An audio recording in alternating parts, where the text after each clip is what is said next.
दोस्तों इस वीडियो को लास्ट तक देखिए, बहुत मजा आने वाला है। अरे ये क्या हो रहा है? यार मुंशी, इसका रैंक पूरा होने में एक बंदा कम पड़ रहा है। उसके लिए बैंक का फर्जी चेक चाहिए और चेक मिल नहीं रहा है। ये साला डंडा किए पड़ा है। चेक चाहिए, चेक चाहिए। डुप्लीकेट चेक का हुए। यार अब क्या छुपाए तुमसे, डायरेक्ट सेलिंग का यही तो फंडा है। फर्जी पे और दिखा दिखा कर लोगों को फंसाते हैं। डुप्लीकेट चेक के जुगाड़ कर दी हम। लाओ दियो यार, जल्दी कहाँ रहे हो भाई? साले तुमका ज्यादा जल्दी है।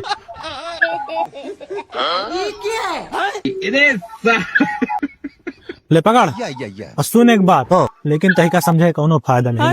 तुम इधर आओ। साले सुधर जाओ, नहीं दोनों मिला के चमाड़ी खींच लिए शरीर पर गए। और खास कही के माय डियर फ्रेंड, देख रहे हो मेरा 25 करोड़ का चेक आया। क्या आप नहीं चाहते कि आप कभी ऐसे चेक आए?